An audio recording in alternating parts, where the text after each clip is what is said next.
What happens when a woman storms into court expecting special treatment and gets silenced in just 10 seconds by America's most beloved judge?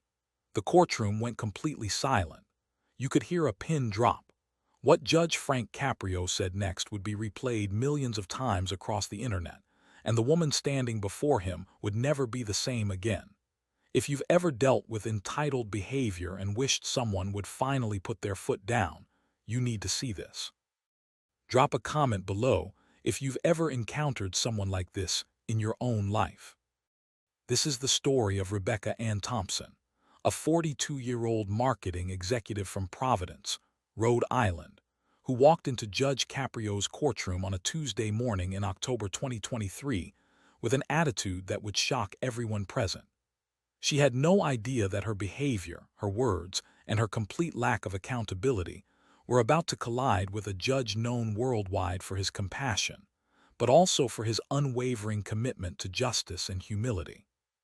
Hit that subscribe button right now, because what unfolds here is a masterclass in how real authority handles entitled behavior without raising a voice.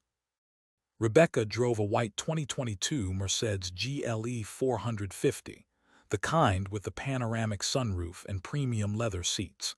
She wore a Burberry trench coat over a cream-colored blouse, designer sunglasses perched on her head, and carried a Louis Vuitton handbag that probably cost more than some people's monthly rent.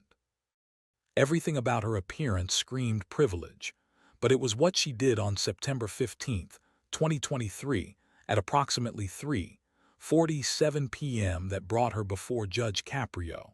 She had been caught on traffic camera blowing through a school zone at 53 miles per hour in a 20-mile-per-hour zone. But the speed wasn't even the worst part. Like this video, if you believe everyone, regardless of status or wealth, should be held accountable under the law. The camera footage showed something that made even the court officers uncomfortable when they reviewed it.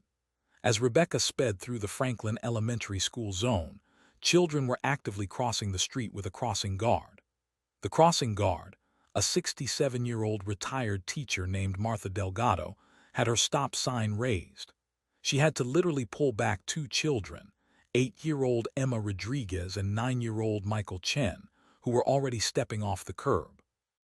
The footage showed Martha's face, frozen in terror, as Rebecca's Mercedes flew past, missing the children by approximately 4 feet. 4 feet. Less than the length of a standard doorway stood between those children and potential tragedy. But here's where the story takes its first dark turn. When Officer Patrick Sullivan pulled Rebecca over 2 blocks away, his body camera captured everything. Rebecca didn't apologize. She didn't express concern about the near miss. Instead, the first words out of her mouth were, "Do you know who I am?" Officer Sullivan, a 15-year veteran of the Providence Police Department with salt and pepper hair and the patience of a saint, remained professional. "Ma'am, I need to see your license and registration. You were traveling 53 in a 20-mile school zone, and you nearly struck 2 children in a crosswalk." Rebecca's response was captured crystal clear on the body cam. "Those children should have been watching where they were going. I have a very important conference call in 20 minutes. I am the VP of Marketing at Harrington and Associates. Do you understand what that means? I manage a department of 47 people. My time is worth more than you probably make in a week." Share this video with someone who needs to understand that nobody is above the law, no matter their job title. Officer Sullivan didn't flinch. He had dealt with entitled drivers before, but something about Rebecca's complete lack of concern for the children's safety struck a nerve. "Ma'am, this is a serious violation. I'm issuing you citations for excessive speed in a school zone, reckless driving, and failure to yield to pedestrians in a marked crosswalk. You'll receive a court date in the mail." Rebecca actually laughed. It was caught on the body cam audio. A genuine laugh, as if the idea of her facing consequences was absurd. "I'll have my attorney handle this. You're making a huge mistake." She snatched the ticket from Officer Sullivan's hand and drove away. What Rebecca didn't know was that Martha Delgado, the crossing guard, had also recorded the incident on her personal phone. Martha had started recording traffic violations months earlier after another close call, hoping to get the city to add more safety measures. Her footage showed the incident from a different angle, and more importantly, it captured audio. You could hear Emma Rodriguez crying, saying, "I'm scared," as Martha held her back. You could hear Michael Chen's voice shaking as he said, "That car almost hit us." And you could hear Martha's own voice, trembling but firm, as she called the police station to report the incident, describing Rebecca's vehicle perfectly. The case was assigned to Judge Frank Caprio's courtroom, the same judge who had become an internet sensation for his compassionate approach to justice, his willingness to listen to people's struggles, and his remarkable ability to see the humanity in everyone who stood before him. The courtroom, located in the Providence Municipal Court building, had become famous. People traveled from other states just to watch proceedings. The wooden benches were always packed. The walls were lined with legal texts and the seal of Rhode Island. But what made this courtroom special was the man behind the bench. Drop a comment telling us about a time when you witnessed instant justice being served. Judge Caprio, at 87 years old, had heard tens of thousands of cases. He had seen poverty, addiction, desperation, and genuine hardship. He had dismissed tickets for single mothers who couldn't afford to pay, for veterans struggling with PTSD, for elderly people on fixed incomes who made honest mistakes. His show, Caught in Providence, had garnered millions of views because people were starved for examples of compassion in the justice system. But Judge Caprio was no pushover. Those who watched carefully knew that his kindness was reserved for those who showed humility, remorse, and genuine hardship. For those who showed arrogance, entitlement, or disregard for others' safety, Judge Caprio had a different approach entirely. On October 17, 2023, Rebecca Ann Thompson's case was called. The courtroom was full that day. Approximately 63 people sat in the gallery, including several families from Franklin Elementary School who had heard about the case through the parent network. Among them sat Carlos and Jennifer Rodriguez, Emma's parents. Carlos, a construction supervisor with calloused hands and worry lines around his eyes, had taken the morning off work. Jennifer, a nurse at Rhode Island Hospital who worked night shifts, hadn't slept yet but insisted on being there. Also present were David and Lisa Chen, Michael's parents.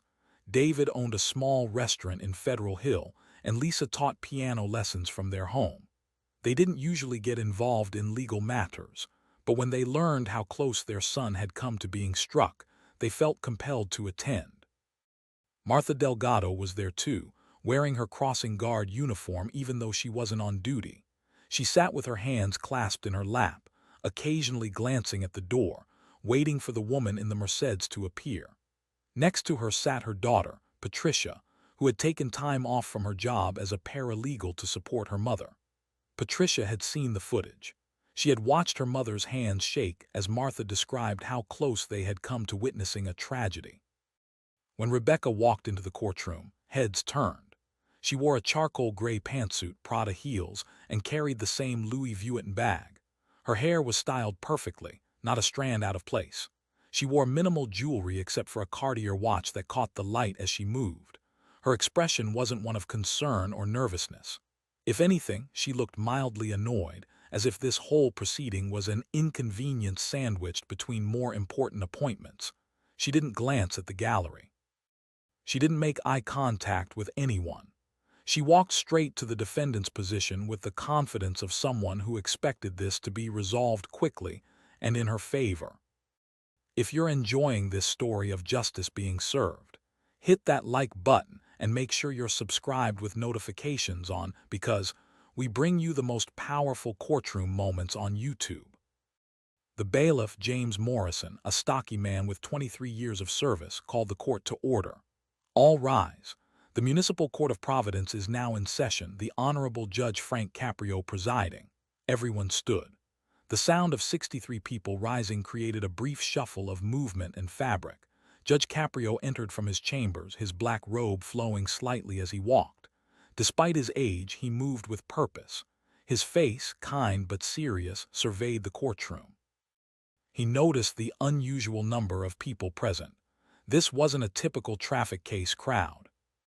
"Please be seated," Judge Caprio said, his voice carrying the gentle authority that had made him beloved. Everyone sat. The courtroom settled into silence. Judge Caprio looked at the file before him, then at Rebecca. "Ms. Rebecca Ann Thompson." Rebecca stepped forward slightly. "Yes, Your Honor." Her tone was measured, practiced, the voice of someone who gave presentations to corporate boards. Judge Caprio looked at the file again, his reading glasses perched on his nose. "Ms. Thompson, you're here today for 3 citations issued on September 15, 2023. Excessive speed in a school zone, 53 and a 20. Reckless driving, failure to yield to pedestrians in a marked crosswalk. How do you plead?" This is where Rebecca made her first critical mistake. Instead of simply entering a plea, she sighed audibly. It was a small sound, but in the silent courtroom it carried. It was the sigh of someone being forced to deal with something beneath them.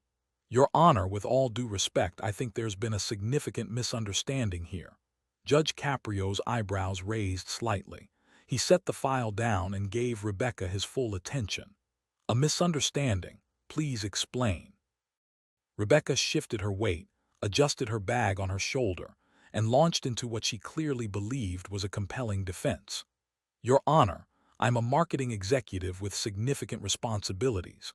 On the day in question, I was rushing to an extremely important conference call with a client representing a $7 million account. The area where this incident allegedly occurred has very unclear signage. The school zone lights weren't flashing properly. And furthermore, the crossing guard and children were not in the crosswalk when I proceeded through. They stepped out unexpectedly. If anything, this is a matter of improper crossing procedures, not my driving." The courtroom, which had been merely quiet before, became absolutely silent. It was the kind of silence where you become aware of your own breathing, your own heartbeat. Carlos Rodriguez felt his wife Jennifer's hand grip his arm. David Chen leaned forward slightly in his seat, his jaw clenched. Martha Delgado closed her eyes briefly, as if in pain. Every person in that gallery who knew the truth of what happened felt the impact of Rebecca's words. She wasn't taking responsibility. She wasn't showing remorse. She was blaming everyone else, including the children who had nearly been struck. Share this with someone who needs to see what happens when people refuse to take accountability. Judge Caprio sat back in his chair. For a moment he didn't speak. Those who watched his show regularly recognized this pause. It was the moment where the judge was processing not just the legal facts, but the character of the person before him. His face, usually so expressive and warm, became unreadable. When he finally spoke, his voice was quieter than before, but somehow it carried more weight. "Ms. Thompson, before I respond to what you've just said, I want to make sure I understand correctly. You're saying that the children who were nearly struck by your vehicle are at fault for stepping out unexpectedly." Rebecca, apparently not recognizing the danger she was in, doubled down. "Your Honor, children need to be taught to look both ways and to not enter a street when cars are approaching. This is basic safety. I was driving, yes, perhaps slightly over the limit, but I was in control of my vehicle. No one was actually struck. This entire situation has been blown completely out of proportion." She paused, then added what would become the statement that sealed her fate. "Your Honor, I have a spotless driving record spanning 24 years. I have never had so much as a parking ticket. I am a professional with an impeccable reputation. I respectfully submit that my word and my record should carry significant weight here. The officer who stopped me was, frankly, overzealous, and I believe was attempting to meet some kind of quota. This has been an enormous waste of my time and the court's time." Judge Caprio placed both hands flat on the bench in front of him. The gesture was subtle, but those familiar with his mannerisms knew it meant he was working to control his response. When he spoke, his words came slowly, deliberately, each one carefully chosen. "Ms. Thompson, I'm going to stop you right there." The courtroom seemed to lean forward collectively. This was it. This was the moment. Judge Caprio's voice remained level, but there was steel underneath. "In 40-plus years on this bench, I have heard every excuse, every justification, every deflection imaginable. I have listened with compassion to people who made genuine mistakes. I have shown mercy to those who demonstrated remorse and took responsibility for their actions. But what I will not tolerate, what I cannot tolerate in my courtroom, is someone who endangers children and then stands before me blaming those children for her own reckless behavior. The silence in the courtroom was deafening. Rebecca's confident posture faltered slightly. Her mouth opened as if to speak, but Judge Caprio raised one hand slightly, a gesture that commanded silence without shouting. "You're not finished hearing me yet. Please don't interrupt." Rebecca closed her mouth. For the first time since entering the courtroom, a flicker of uncertainty crossed her face. If this story is resonating with you, drop a like on this video and let us know in the comments if you think Judge Caprio's response was appropriate.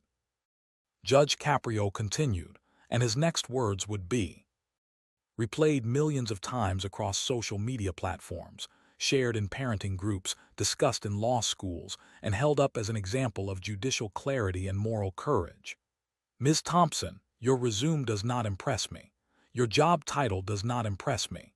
Your spotless driving record, which you so proudly mentioned, means absolutely nothing when weighed against the safety of children.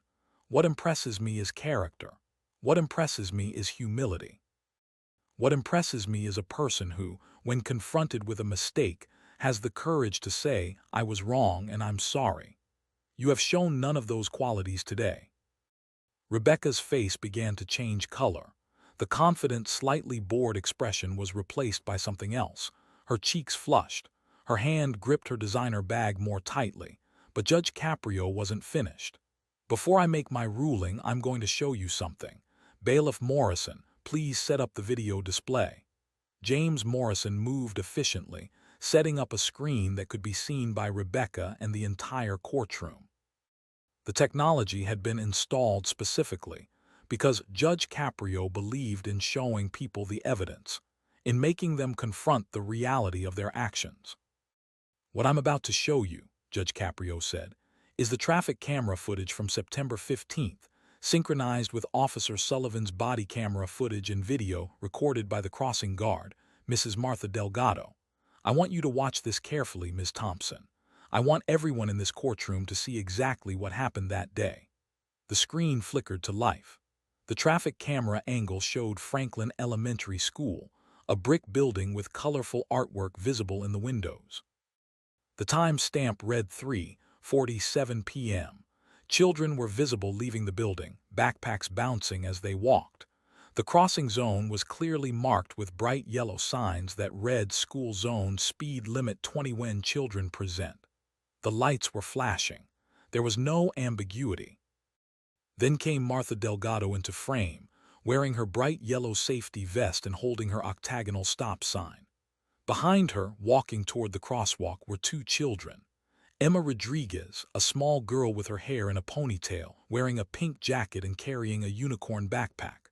Michael Chen, slightly taller, wearing a blue hoodie and carrying a backpack covered in superhero patches. They were walking normally, not running, not darting out unexpectedly.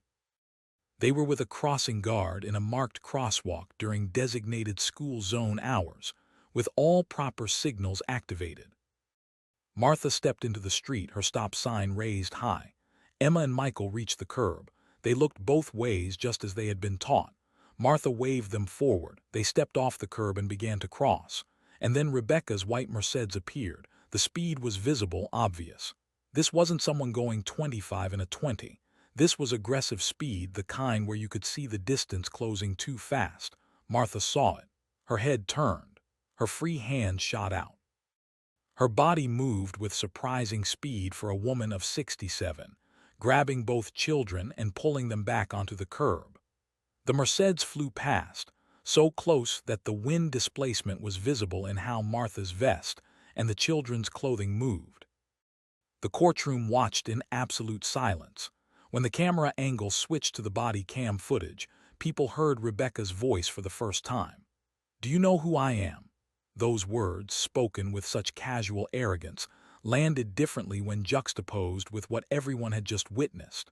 When Rebecca said, "Those children should have been watching where they were going," Jennifer Rodriguez made a small sound in the gallery, quickly suppressed. When Rebecca laughed off the citation, Martha Delgado's daughter Patricia put her arm around her mother.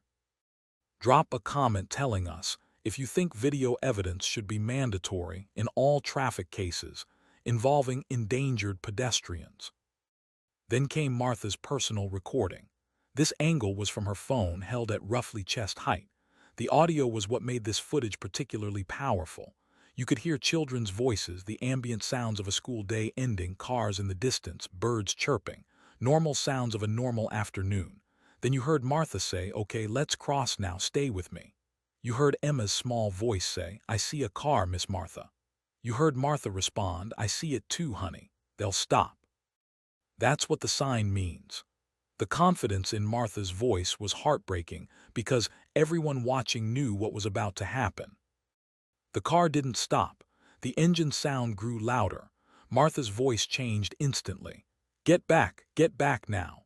The sound of her pulling the children, Emma's small scream, Michael saying, "Whoa," as he stumbled backward. Then the whoosh of the Mercedes passing, the rush of wind against the phone's microphone, distorting the audio slightly.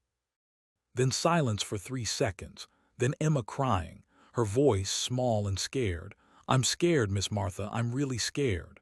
Michael's voice trying to be brave but shaking. "That car almost hit us. Did you see that? That car almost hit us." And Martha's voice also shaking now, the adrenaline and fear evident. "I know, baby. I know. You're safe now. You're safe. Let me call the police. Stay right here with me." The footage continued, showing Martha dialing with trembling hands, describing the incident to dispatch, writing down Rebecca's license plate number on her hand because she didn't have paper immediately available. The video ended with Martha hugging both children, her own hands visibly shaking, while they waited for their parents to arrive and for the police to take their statements. When the screen went dark, the courtroom remained silent for several heartbeats. Judge Caprio removed his reading glasses and looked directly at Rebecca. Her face had changed completely. The arrogance was gone. In its place was something that looked like shock, or perhaps the dawning realization of how serious this actually was. Her expensive handbag hung forgotten at her side. Her perfectly styled composure had cracked. "Ms. Thompson," Judge Caprio said quietly, "do you still believe those children should have been watching where they were going?" Rebecca's mouth opened, but no sound came out. She looked at the dark screen, then at the judge, then at her hands. For the first time, she seemed at a loss for words. Judge Caprio waited. The silence stretched. 5 seconds, 10 seconds, 15. Finally, Rebecca whispered, "Your Honor, I—" She trailed off. Judge Caprio leaned forward slightly. "You what, Miss Thompson? You didn't realize how close you came to killing 2 children.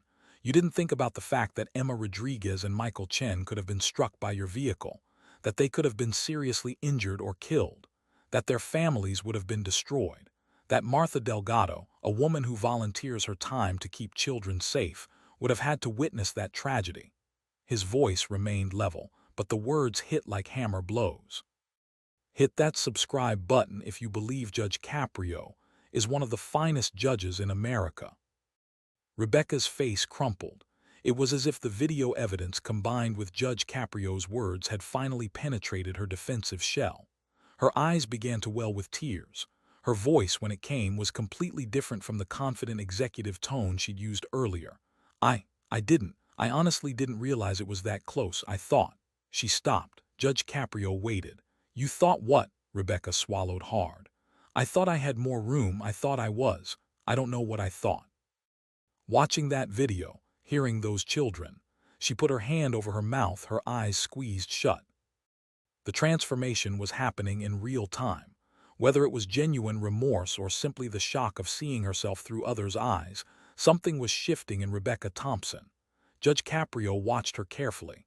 He had been doing this long enough to distinguish between someone who was sorry they got caught and someone who was genuinely confronting the weight of their actions. "Ms. Thompson," he said more gently, "I need you to understand something. This isn't about your job." This isn't about your conference call or your $7 million account or your professional reputation. This is about the fact that on September 15th, you made a choice. You chose to speed through a school zone. You chose to ignore posted limits and flashing lights. You chose not to slow down when you saw a crossing guard with children. And then, when confronted with those choices, you chose to deflect responsibility. Rebecca nodded, tears now streaming down her face, mascara beginning to run despite her attempts to maintain composure. I know, Your Honor, watching that video, hearing that little girl say she was scared, she had to stop and breathe. The courtroom remained silent, everyone watching this public reckoning unfold. I didn't think of them as real children with real fear.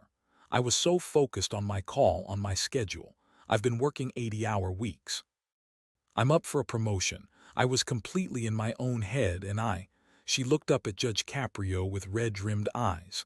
I almost killed those children. Oh my God, I almost killed them. This was the breaking point. This was the moment Judge Caprio looked for, the moment when someone stopped defending and started understanding. But he also knew that understanding wasn't enough. There had to be accountability. There had to be consequences that matched the severity of the offense and the danger posed. Ms. Thompson, I'm glad you're beginning to understand the gravity of this situation. But I need to address something you said earlier that deeply concerned me. You stated that you believed Officer Sullivan was being overzealous and trying to meet a quota. Do you still believe that? Rebecca shook her head vigorously. No, Your Honor. Officer Sullivan was doing his job. He was protecting those children. He showed remarkable restraint given how I spoke to him. I'm ashamed of how I acted. Judge Caprio nodded. I'm going to ask Officer Sullivan to approach the bench. Officer Sullivan, would you please come forward? From the side of the courtroom, Patrick Sullivan stood. He walked to the front, his uniform crisp, his bearing professional. He didn't look at Rebecca, just focused on the judge. Like this video, if you have respect for police officers who serve with integrity and professionalism. Officer Sullivan, Judge Caprio said, in your 15 years with the Providence Police Department, you've conducted thousands of traffic stops. Can you tell the court what made this particular incident stand out to you? Officer Sullivan's voice was steady, factual. Your Honor, I've worked traffic enforcement in school zones for 8 years. I've seen near misses before. But this was different. The speed was excessive, the children were clearly visible, and the crossing guard had her stop sign displayed. But what really stood out was the driver's complete lack of concern afterward. In all my years, I've never had someone's first words be, "Do you know who I am?" Usually, when people realize they've nearly hit a child, there's shock, there's fear, there's relief that no one was hurt. Ms. Thompson showed none of that. She was annoyed about being delayed. Judge Caprio thanked Officer Sullivan and excused him. Then he did something unexpected. I'd like to hear from Mrs. Martha Delgado. Mrs. Delgado, would you please approach? Martha stood slowly, her daughter helping her to her feet.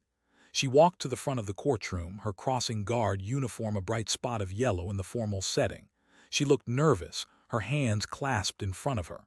Judge Caprio's voice softened considerably when he addressed her. Mrs. Delgado, first let me thank you for your service as a crossing guard. The court recognizes that you volunteer your time to keep our children safe. Can you tell us what you experienced that day? Martha's voice was quiet but clear. Your Honor, I've been a crossing guard for 11 years, ever since I retired from teaching. I love those children. Every one of them knows me by name. Emma and Michael, they're good kids. They always follow the rules, always look both ways, always wait for my signal. That day, she paused, gathering herself. That day I saw that car coming and I knew immediately something was wrong. It wasn't slowing down. I've been doing this long enough to know when a driver sees you and when they don't. That driver didn't see us, or didn't care. I grabbed those kids and pulled them back and I felt that car go by. I felt the wind from it. Martha's voice cracked slightly. Your Honor, I dream about it. I wake up at night thinking about what would have happened if I'd been 1 second slower, if those children had been 1 step further into the street. Emma Rodriguez wants to be a veterinarian. She tells me about it every day when I help her cross. Michael Chen loves science. He shows me pictures from his books. They're not just children in a crosswalk. They're people with dreams and families who love them. And that driver.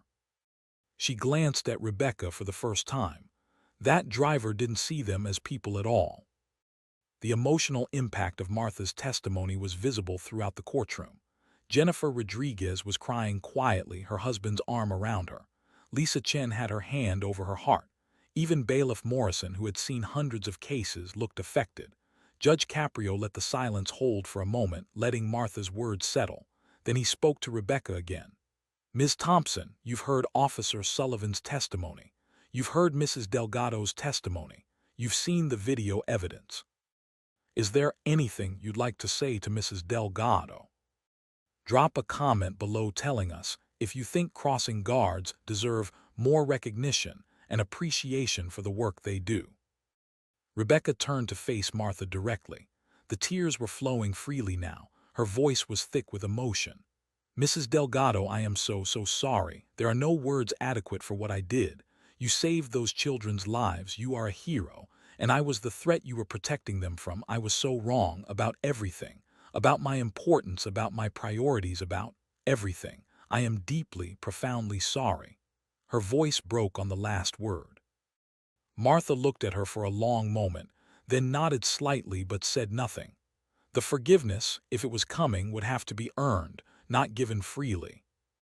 Judge Caprio then asked, "Are Emma Rodriguez's parents here?" Michael Chen's parents, Carlos and Jennifer, stood, as did David and Lisa. Judge Caprio addressed them with the same gentle respect.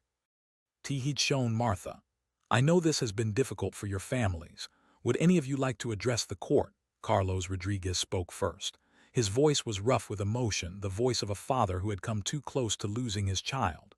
"Your Honor, my Emma, she didn't want to cross streets anymore. For 2 weeks after this happened, she cried every morning before school. My wife or I had to walk her the whole way, cross with her because she was too scared. She's 8 years old. She should feel safe. This woman," he pointed at Rebecca, his hand shaking. "This woman took that safety away from her because she couldn't slow down for 30 seconds. Jennifer added, "Emma asked me if cars were supposed to stop for stop signs. She's 8 and she was questioning whether the rules she'd been taught were even true. That's what this did. It made my child doubt that adults would protect her." Lisa Chen spoke next, her English accented but clear. "Michael has nightmares. He wakes up screaming about cars. He's scared in parking lots now.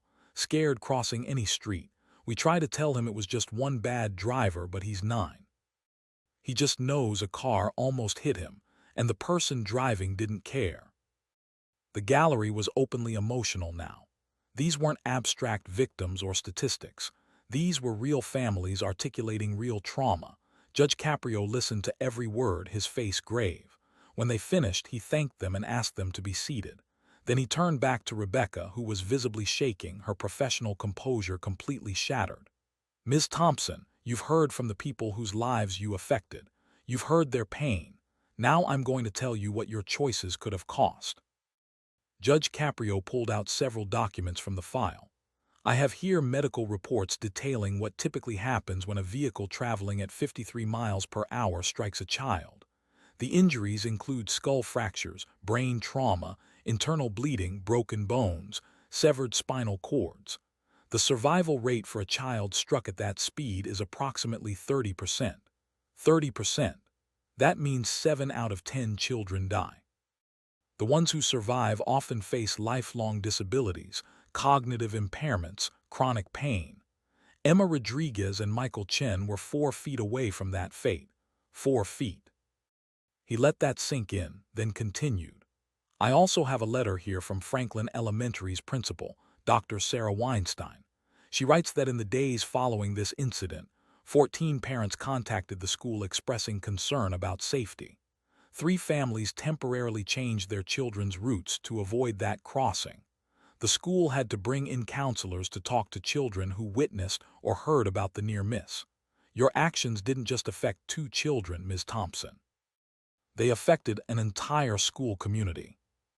Share this video with parents who need to understand the importance of school zone safety." Judge Caprio set the documents down and looked at Rebecca with an expression that mixed disappointment with something that might have been compassion. Now I'm going to tell you what happens next. This court has several options. I could impose the maximum penalties for each of your violations. That would mean significant fines, license suspension, possible jail time. You have no prior record, so jail is unlikely, but it's within my power. I could mandate community service, driving courses, probation. I could do all of these things, and given what you've done and how you initially responded, many judges would. Rebecca waited, her entire body tense. However, Judge Caprio continued, this court also believes in the possibility of redemption. Not because people deserve it automatically, but because I've seen what genuine remorse can produce. Ms. Thompson, I don't believe you're a bad person. I believe you're someone who lost perspective, who became so consumed with professional success that you forgot the fundamental rule of being human. We are responsible for the safety and well-being of those around us, especially children. The question I have to answer is whether you've truly learned that lesson, or whether you're simply sorry you got caught. The courtroom held its collective breath. This was the moment of judgment. Judge Caprio leaned back in his chair, his hands steepled in front of him. I'm going to do something I rarely do. I'm going to give you a choice, Ms. Thompson. The first option is this. I find you guilty on all charges. I impose a fine of $5,000, suspend your license for 6 months, mandate 100 hours of community service, and place you on probation for 1 year. You pay your fines, you serve your time, and you go back to your life. That is justice as we typically understand it in traffic court. Rebecca nodded, accepting this as fair, but Judge Caprio wasn't finished. The second option is more demanding, but it's also more meaningful. If you choose this path, I will reduce your fine to $2,000. Your license will be suspended for 3 months instead of 6, but here's what you must do in exchange. You will complete 200 hours of community service, but not just any service. You will spend those 200 hours working as a volunteer crossing guard at Franklin Elementary School. You will work alongside Mrs. Delgado. You will learn every child's name. You will see their faces every day. You will stand in that crosswalk and stop traffic and keep those children safe. You will write a formal apology letter to Emma Rodriguez and Michael Chen and their families, and you will read those letters to them in person if they're willing to hear them. And finally, you will attend and speak at 3 school assemblies about traffic safety and taking responsibility for your actions. If you think this is brilliant justice, hit that like button right now. The courtroom erupted in whispers. This was unprecedented. Judge Caprio raised his hand for silence. Furthermore, you will attend a defensive driving course, a course on the psychological impacts of traffic trauma, and you will meet monthly with a probation officer who will verify your compliance with all these terms. This option is harder, Ms. Thompson. It will require you to face what you did every single day for months. It will require humility, commitment, and genuine change. But it will also give you the chance to make actual amends, not just pay a fine and forget this ever happened.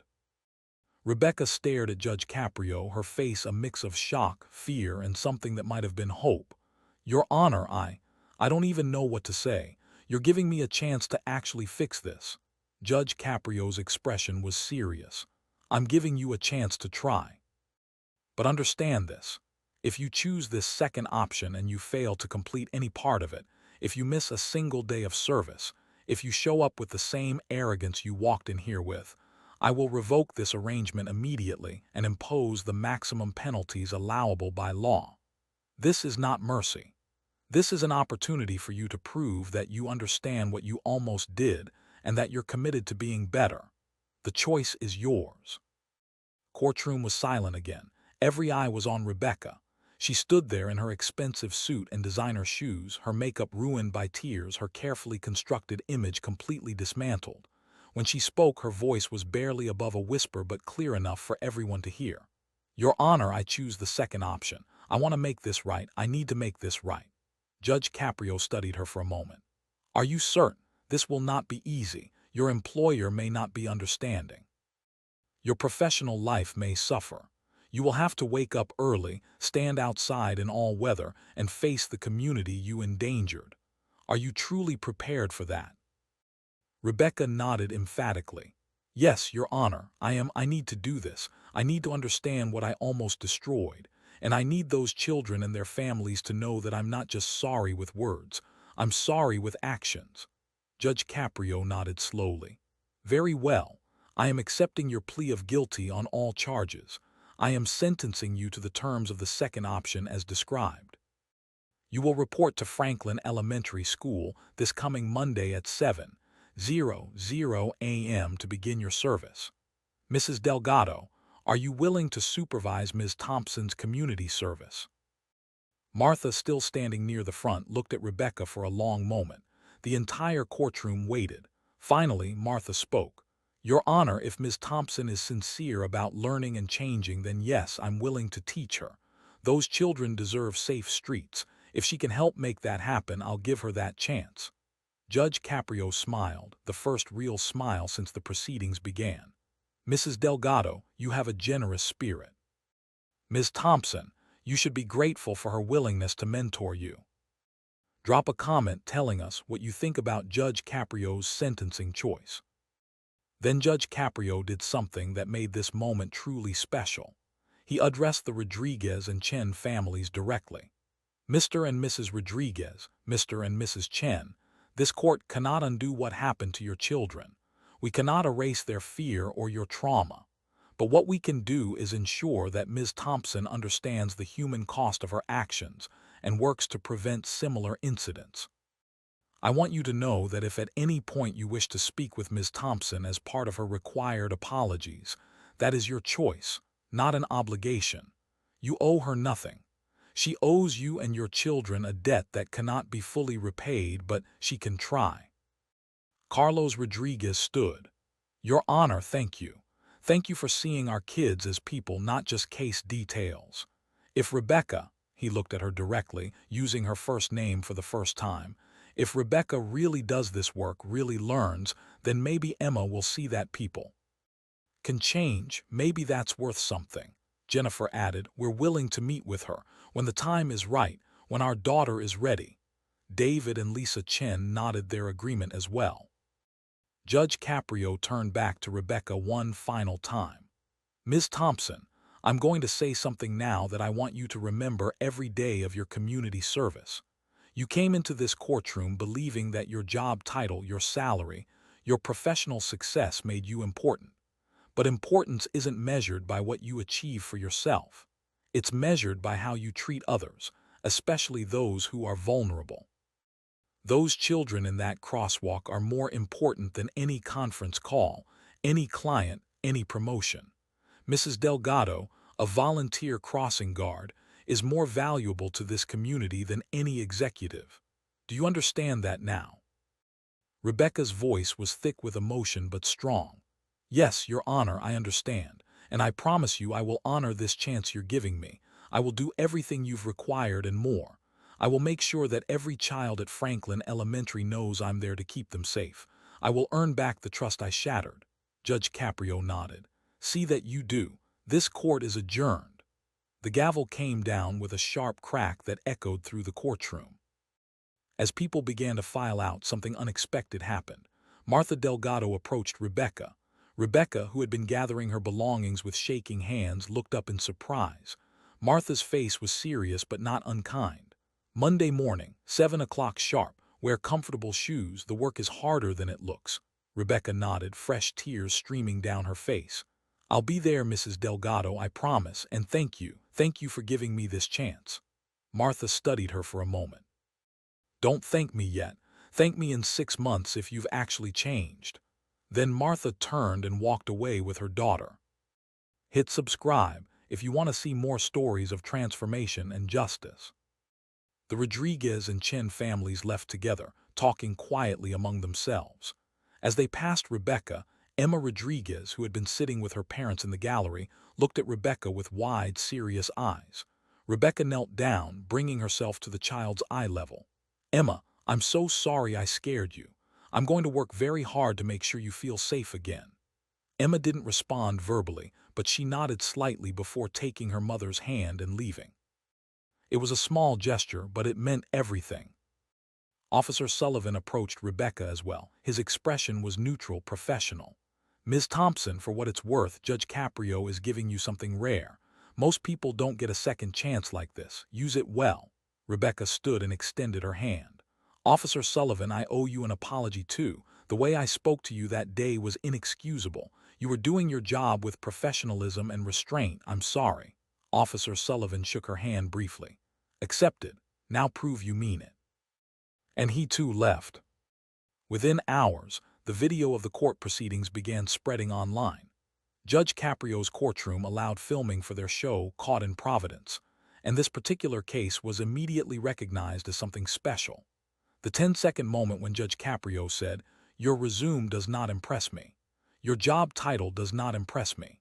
Your spotless driving record means absolutely nothing when weighed against the safety of children," was clipped and shared millions of times.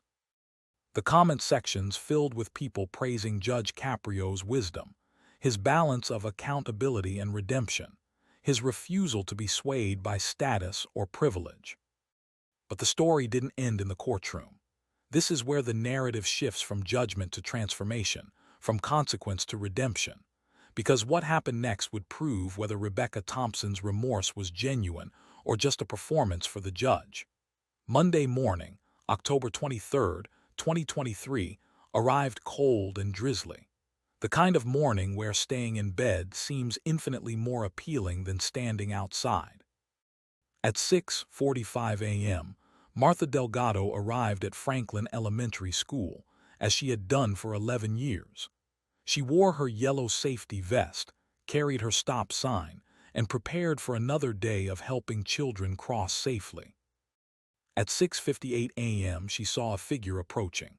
Rebecca Thompson, wearing jeans, a simple jacket, and sneakers instead of her usual designer attire, walked up carrying her own yellow safety vest that the school had provided. Her hair was pulled back in a simple ponytail. She wore no makeup. She looked nervous and tired, but she was there. Martha checked her watch. 2 minutes early. Good start. Rebecca managed a small smile. "You said 7 o'clock sharp. I didn't want to be late." Martha nodded. "Come on, I'll show you how this works." Like this video if you believe actions speak louder than words. For the next 3 months, Rebecca CCA Thompson showed up every morning at Franklin Elementary School. Rain or shine, cold or unseasonably warm, she was there. At first, she was terrible at it. She mistimed the traffic, fumbled with the stop sign, got flustered when multiple children arrived at once. But Martha was patient and Rebecca was determined. She learned. She improved. More importantly, she connected. She learned that Emma Rodriguez loved horses and wanted to ride them someday. She learned that Michael Chen was building a model solar system for the science fair. She learned that a boy named Tyler had divorced parents and alternated which house he went to, so he always looked a little sad on transition days. She learned that a girl named Sophia was deaf and communicated through sign language, so Rebecca took an online course to learn basic ASL so she could greet Sophia properly. The transformation wasn't immediate, and it wasn't always smooth. There were days when Rebecca struggled, when the reality of standing outside in freezing rain while her former colleagues were in heated conference rooms felt overwhelming. There was a morning in early November when her boss called, annoyed that she'd had to adjust her schedule to accommodate her community service hours. Rebecca had to explain what had happened, had to face professional consequences. She was passed over for the promotion she'd been pursuing. 2 clients transferred to other team members who could accommodate their scheduling demands. But something interesting happened. The more time Rebecca spent at Franklin Elementary, the less those professional setbacks seemed to matter. When Tyler's mother, a single parent working 2 jobs, found out Rebecca was a marketing executive, she shyly asked for advice on a business idea she'd been developing. Rebecca spent 3 evenings helping her create a business plan and marketing strategy, free of charge. When Michael Chen's father mentioned his restaurant was struggling to attract customers, Rebecca created a complete social media marketing campaign for him. Again, volunteering her expertise. Word spread through the parent community. This wasn't just someone serving time for a traffic violation. This was someone actually trying to make amends, actually integrating herself into the community she'd endangered. When December arrived and the first real snowstorm hit Providence, Rebecca showed up at 6:45 a.m. as usual, only to find Martha already there with 2 thermoses of hot chocolate. "One for you, one for me," Martha said, offering Rebecca a thermos. "Figured we could both use it this morning." Rebecca took it, her eyes stinging with tears that had nothing to do with the cold. "Thank you, Martha, for everything, for giving me this chance." Martha smiled. "You're earning it, keep earning it." Share this video with someone who needs to believe that people can genuinely change and grow. The promised apology letters came in late November. Rebecca had struggled with what to say, how to adequately express the magnitude of her remorse without making excuses or centering her own feelings. She went through 17 drafts. Finally, she wrote letters that focused entirely on acknowledging the fear and trauma she'd caused, taking full responsibility without deflection, and committing to concrete actions to prevent similar incidents. The Rodriguez and Chen families agreed to meet with her in Judge Caprio's courtroom, a neutral space with the judge present as a mediator.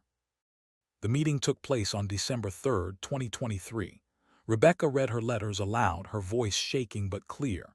She looked at Emma and Michael directly when she said, "I made you afraid when you should have felt safe. I will spend the rest of my life making sure children like you can cross streets without fear. I'm so sorry." After she finished, there was silence. Then Emma Rodriguez, the 8-year-old who had been so terrified, said something that no adult in the room expected. "I forgive you. Miss Martha says you help her every day now. That's good." Michael Chen added, "My dad says you help with his restaurant. People are coming to eat now because of your computer stuff. That's nice of you." The simplicity of the children's forgiveness, so much more gracious than many adults could manage, broke something open in the room. Carlos Rodriguez spoke. "Rebecca, we've been watching. The whole parent community has been watching. You've shown up. You've done the work. You've become part of our children's lives in a positive way. That matters. What you did was dangerous and wrong, but what you're doing now is meaningful. We can work with that." By the time Rebecca's 3-month license suspension ended in mid-January 2024, she had become a fixture at Franklin Elementary. Children greeted her by name. Parents waved. She had completed her required 200 hours of community service, but she didn't stop. She asked Martha if she could continue volunteering 2 days a week even after her sentence. C was complete. Martha, who by then had become something of a mentor and friend, agreed. Rebecca also fulfilled her requirement to speak at 3 school assemblies, but she didn't just speak at 3. She spoke at 8 different schools across Providence, talking about responsibility, about how quickly things can go wrong, about the importance of children's safety.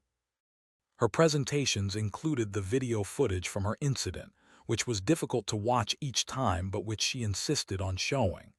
"I need you to see what I did," she told students and parents. "I need you to understand how close we came to tragedy because I thought my time was more important than children's lives. Don't be like I was. Be better." The local news picked up on her story. The Providence Journal ran a feature article titled "From Arrogance to Advocacy: Marketing Exec's Transformation After Near Tragedy." The piece detailed her journey, included interviews with Martha, the Rodriguez and Chen families, and Judge Caprio. If you've been moved by this story of transformation, drop a like and subscribe for more incredible true stories. Judge Caprio, when asked about Rebecca's case, said something that captured the essence of restorative justice. The goal of the justice system should not merely be punishment. It should be accountability, yes, but also the opportunity for people to face what they've done and become better. Ms. Thompson's sentence required her to confront her actions every single day, to see the faces of the children she endangered, to understand the real-world impact of her choices. That's far more powerful than simply paying a fine. I'm proud of the work she's done, but more importantly, I'm proud that she chose to do more than what was required. Rebecca's professional life underwent changes too. Her employer, Harrington and Associates, initially viewed her situation as a liability, but as the positive press emerged, as clients and community members began praising her volunteer work and advocacy, the company reconsidered. They created a new corporate social responsibility initiative, with Rebecca leading efforts to promote traffic safety awareness. Her marketing expertise, combined with her personal experience, made her a powerful voice for change. She developed campaigns for the Providence Department of Transportation, advocating for additional school zone safety measures, better signage, more crossing guards, and lower speed limits in residential areas. By March 2024, 5 months after her initial sentencing, Rebecca had become something she never expected, an activist for pedestrian safety and children's welfare. She testified before the Providence City Council, advocating for increased funding for crossing guard programs and traffic safety education. She worked with local nonprofits to provide free defensive driving courses to new drivers. She partnered with schools to create a Safe Streets initiative that trained older students to be safety ambassadors. The woman who had once asked, "Do you know who I am?" with arrogance now introduced herself at events simply as Rebecca, a volunteer crossing guard and child safety advocate. The completion of her full sentence came in April 2024. She had fulfilled every requirement: the reduced fine paid, the 3-month license suspension served, the 200 hours of community service completed, the apology letters written and delivered, the school assemblies conducted, the defensive driving and trauma courses completed, all monthly probation meetings attended without incident. Judge Caprio scheduled a final hearing to officially close her case. The courtroom was packed again, but this time the atmosphere was completely different. Martha Delgado was there, along with representatives from Franklin Elementary, including Principal Dr. Sarah Weinstein. The Rodriguez and Chen families attended. Officer Patrick Sullivan came as well. Community members who had been touched by Rebecca's volunteer work filled the gallery. When Judge Caprio called the case, Rebecca stood before him once more. The contrast to her first appearance was striking. She wore simple, modest clothing. Her demeanor was humble but confident. Her expression showed not fear or arrogance, but quiet pride in the work she'd done. Judge Caprio reviewed the file.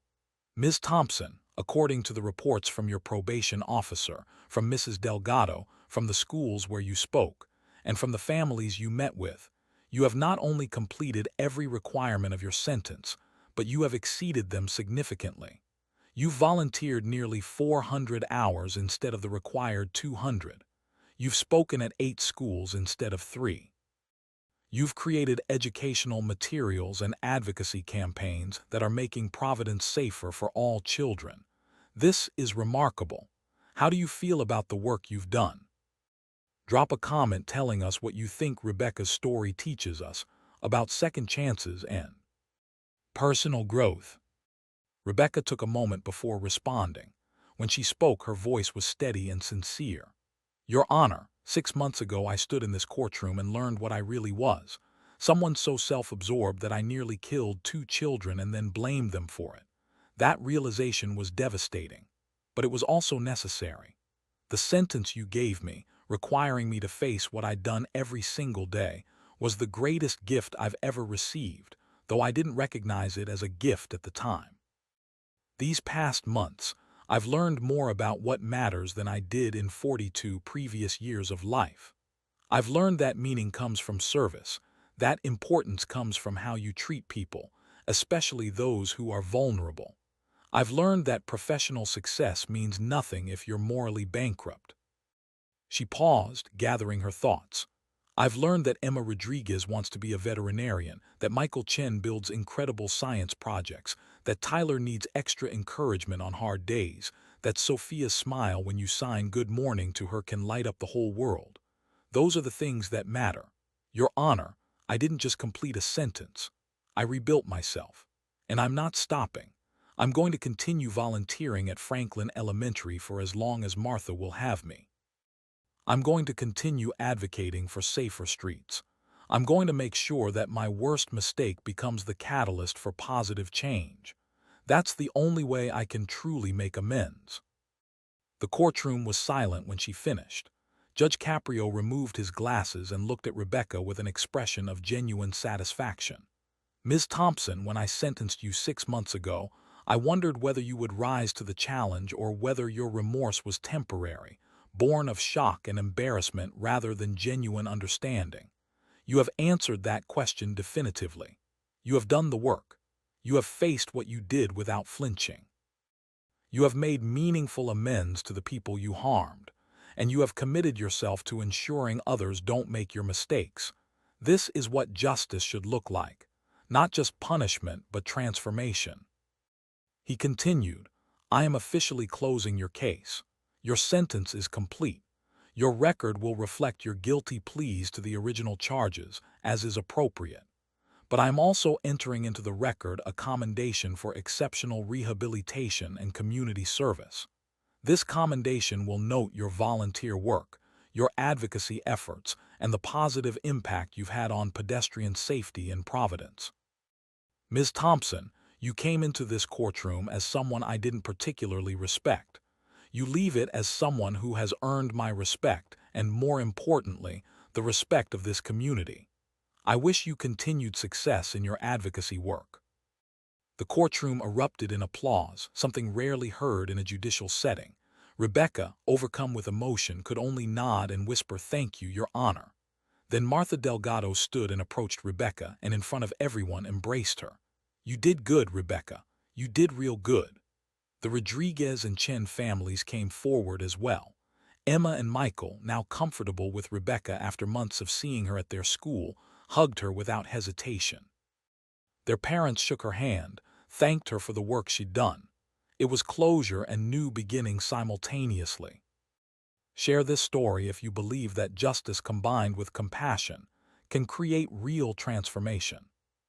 The story of Rebecca Thompson and Judge Caprio's sentencing became one of the most viewed episodes of Caught in Providence, garnering over 12 million views in the first month alone. Comments poured in from around the world. People praised Judge Caprio's wisdom and Rebecca's willingness to do the difficult work of change. Parents shared stories of near misses in school zones. Former offenders talked about how the video inspired them to take their own sentences seriously. Educators used the case in criminal justice classes as an example of restorative justice done right.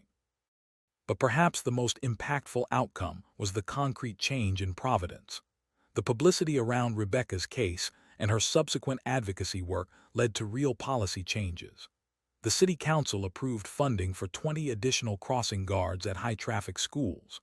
Speed limits in all school zones were reduced to 15 miles per hour during school hours, with enhanced enforcement.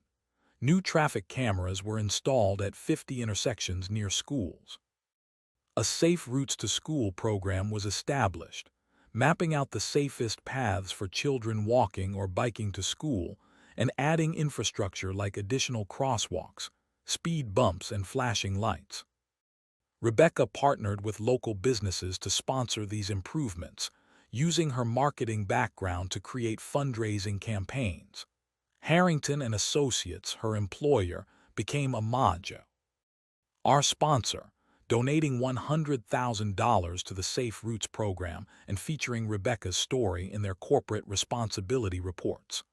What began as one woman's reckless mistake and subsequent redemption arc became a movement that made Providence measurably safer for children. Traffic incidents in school zones decreased by 37% in the year following Rebecca's case. Not a single child was struck by a vehicle in a Providence school zone during that entire year, a record for the city. Martha Delgado, whose quick action saved Emma and Michael, was honored by the city with the Providence Public Safety Award in June 2024. At the ceremony, she brought Rebecca as her guest, introducing her as my partner in keeping kids safe. Rebecca spoke at the ceremony, telling the assembled officials and community members, Martha saved 2 lives that day in September, but in a way, she saved 3. Because by agreeing to mentor me, by showing me grace while holding me accountable, she saved me too. She showed me that it's never too late to become the person you should have been all along. As 2024 progressed, Rebecca's advocacy expanded beyond Providence. She was invited to speak at conferences on traffic safety, at judicial symposiums on restorative justice, and at corporate events about professional ethics and perspective.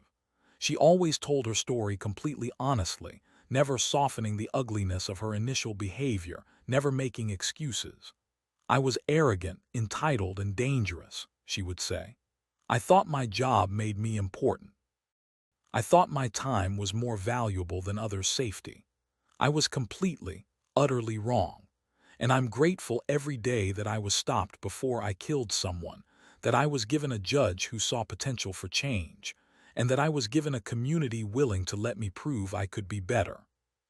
If you believe this story shows the power of accountability, redemption, and second chances, hit that subscribe button and turn on notifications so you never miss stories like this.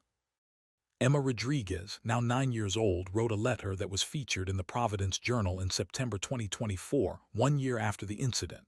She wrote, "A year ago, a car almost hit me and my friend Michael. I was really scared. But now Miss Rebecca helps Miss Martha keep us safe every day. She learned from her mistake. My mom says that's what growing up means, even for adults. I'm not scared anymore. I know Miss Martha and Miss Rebecca will keep us safe." The letter, written in a child's handwriting with some spelling mistakes left uncorrected, was perhaps the most powerful testimony to Rebecca's transformation. Michael Chen's science project, which Rebecca had heard so much about during her months as a crossing guard, won first place at the Rhode Island State Science Fair in March 2024. When Michael accepted his award, he thanked his parents, his teachers, and Miss Rebecca, who helped me believe my project was important even though she has an important job. The moment was captured on video and shared widely, another testament to how Rebecca's presence had shifted from being a threat to being a supporter in these children's lives. The most remarkable moment came in December 2024, 15 months after the original incident, when Franklin Elementary School held its annual winter program. Rebecca attended, as she had attended many school events throughout the year. At the end of the program, Principal Dr. Weinstein made an unexpected announcement. "This year, we're establishing a new award at Franklin Elementary. It's called the Second Chances Award, and it will go to someone who made a serious mistake but did the hard work to make it right and make our community better. The first recipient of this award is Rebecca Thompson." Rebecca, stunned, walked to the front of the auditorium to a standing ovation from parents, teachers, and students. Dr. Weinstein presented her with a plaque that read, "To Rebecca Thompson, for showing our students that mistakes don't define us, but how we respond to them does. Thank you for keeping our children safe and for teaching us all about humility, accountability, and growth." Rebecca couldn't speak. She just stood there, holding the plaque, tears streaming down her face, while the entire school community applauded. Later in an interview, she said, "I never expected to be honored. I expected to be tolerated at best as someone serving a sentence. But this community chose to see me as more than my worst moment. They saw my effort, my commitment, my genuine remorse. And they gave me not just a second chance, but a place to belong. That's more valuable than any professional award I could ever receive." Drop a comment below about a time when you gave someone a second chance or were given one yourself, and how it changed things. As of early 2025, Rebecca Thompson continues to volunteer at Franklin Elementary School every Tuesday and Thursday morning. She has expanded her advocacy work to include a nonprofit organization she founded called Safe Crossings, which provides resources, training, and funding for school crossing guard programs across Rhode Island and in neighboring states. She still works at Harrington and Associates, but in a reduced capacity, having negotiated a part-time schedule that allows her to focus on her nonprofit work. Judge Frank Caprio, now 88 years old, continues to preside over cases with the same combination of compassion and accountability that defined Rebecca's case. When asked about Rebecca's story in a recent interview, he said, "In all my years on the bench, I've seen people go through the motions of serving their sentences. Rebecca didn't go through motions. She underwent a genuine transformation. That's rare and precious. It gives me hope for the justice system and for humanity." If Rebecca Thompson can change that profoundly, then anyone can, if they're willing to do the work. Officer Patrick Sullivan, who made the initial traffic stop, has used the video of Rebecca's case in training sessions with new officers, teaching them about the importance of thorough documentation, professional conduct even in the face of rudeness, and the potential for enforcement actions to literally save lives. If I had let Rebecca off with a warning, which I considered for about half a second, those school zones would still be as dangerous. But because we followed through, because Judge Caprio handed down that sentence, because Rebecca actually did the work, Providence is safer. That's what good policing should accomplish. Martha Delgado, now 79 years old, continues as a crossing guard at Franklin Elementary and continues to mentor Rebecca. Their relationship has evolved into genuine friendship, an unlikely bond forged through crisis and redemption. Martha says, "Rebecca asks me sometimes why I gave her a chance when I could have just refused to work with her. I tell her it's because I've been teaching children for over 40 years, and the most important lesson is this: everyone can learn and grow if they're taught with firmness and love. Rebecca needed teaching. She was willing to learn. That's all I needed to know." The Rodriguez and Chen families have remained involved in safe crossings, serving on the nonprofit's advisory board and speaking at events about the impact of traffic safety measures on real families. Carlos Rodriguez says, "What happened to Emma changed our family. But what happened after, watching Rebecca's transformation, seeing the safety improvements in our city, being part of something bigger that changed us too. We went from victims to advocates. That's powerful." This story, from Rebecca's arrogant entrance into Judge Caprio's courtroom to her complete transformation into a child safety advocate, has touched millions of people precisely because it's real. It's messy and complicated.